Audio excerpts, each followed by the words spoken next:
warahmatullahi wabarakatuh. Saya Jusmahaya MH dari kelas pertanian 7C akan mempresentasikan hasil kerja saya, yaitu penelitian kuantitatif metode penelitian penyuluhan, yaitu bab 1 pendahuluan.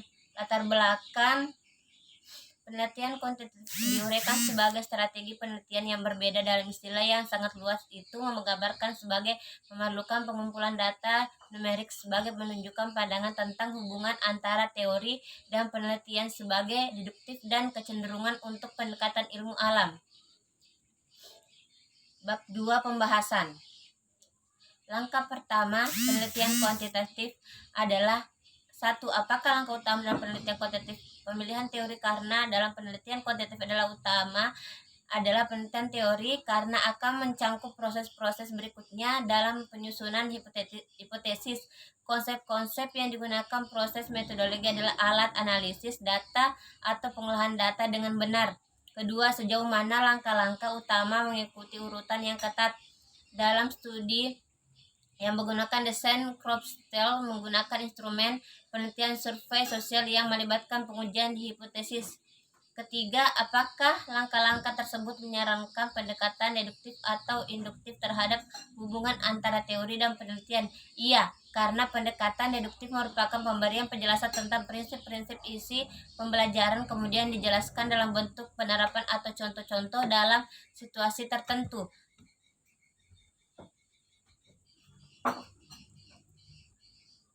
Pembahasan konsep dan ukurannya. Mengapa pengukuran penting dalam penelitian kuantitatif? 1. Pengukuran memungkinkan kita untuk menggambarkan perbedaan yang bagus antara orang-orang dalam hal karakteristik yang dimaksud. 2. Pengukuran memberikan kita perangkat yang konsisten atau tolak ukur untuk mengubah perbedaan seperti itu. 3. Pengukuran memberikan dasar untuk lebih banyak perkiraan yang tepat mempelajari tingkat hubungan antar konsep. Kedua, apakah perbedaan pengukuran dan indikator? A. Pengukuran memungkinkan kita untuk menggambarkan perbedaan yang bagus, memberikan kita perangkat ukur yang konsisten. B. Indikator, yaitu untuk memberikan ukuran konsep dengan beberapa cara dalam membuat indikator, seperti melalui sebuah pertanyaan dan wawancara ataupun kuesioner.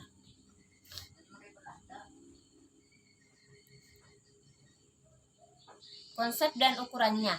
3. Mengapa pendekatan multi-indikator untuk pengukuran konsep lebih disukai daripada pendekatan yang mengandalkan satu indikator? A. Ada memungkinkan bahwa satu indikator akan salah mengklasifikasikan banyak individu. B. Ada kemungkinan bahwa satu indikator akan salah mengklasifikasikan banyak individu. C. Anda dapat membuat perbedaan yang lebih tajam. Reliabilitas dan 1. Apa cara utama berpikir tentang keandalan proses pengukuran? Apa salah satu bentuk kendala yang paling penting?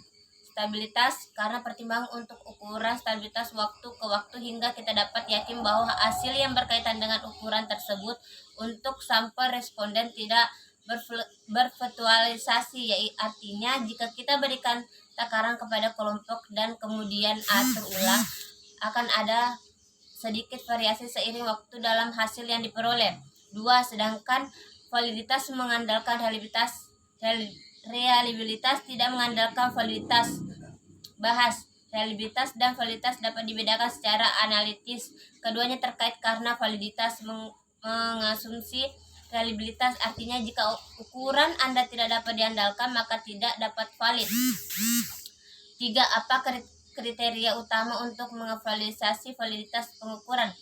Keabsahan mengacu pada masalah apakah suatu indikator atau kumpulan indikator yang dirancang untuk mengukur konsep itu. Beberapa cara untuk menetapkan validitas: eksplorasi dalam teks, validitas wajah, validitas bersamaan, validitas praksis, pengembangan validitas, dan konvergen.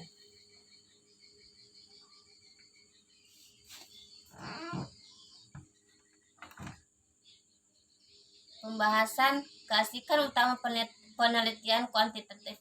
Peneliti kuantitatif. 1. Buat garis besar keasikan utama penelitian kuantitatif. Alasan apa yang dapat Anda berikan untuk pengumpulan mereka? A. Pengukuran. B. Hubungan sebab akibat. C. Generalisasi. D. Replikasi. 2. Mengapa replikasi menjadi perhatian penting di antara peneliti kuantitatif?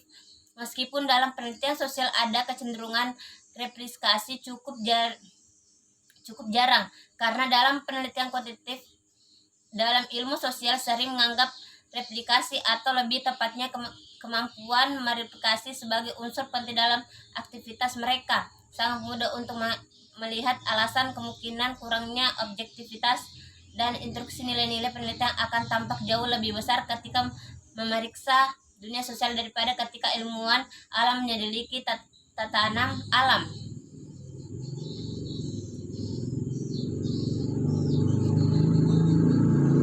Karakteristik penelitian kuantitatif. Masalah krusial dengan penelitian kuantitatif adalah kegagalan para praktisi untuk menangani masalah makna secara membadai bahas.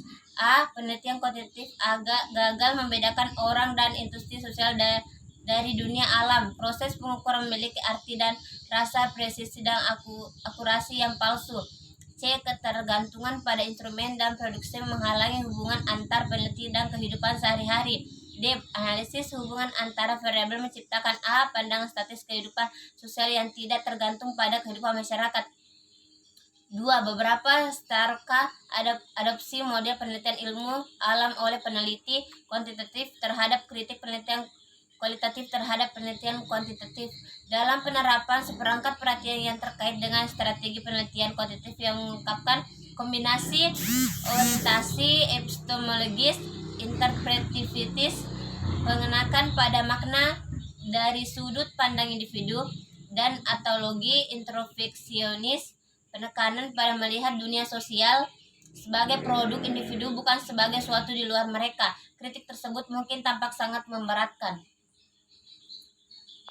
Apa yang selalu seperti? Mengapa peneliti seperti terkadang tidak menguji validitas dan realitas ukuran yang mereka terapkan? Karena alasan mengapa produsen untuk menentukan stabilitas dan validitas digunakan hampir pasti karena biaya dan waktu yang memungkinkan terlibat. Peneliti cenderung peduli dengan masalah substantif dan kurang antusiasis untuk terlibat dalam jenis pekerjaan pengembangan yang akan diperlukan untuk menentukan kualitas pengukuran yang menyeluruh.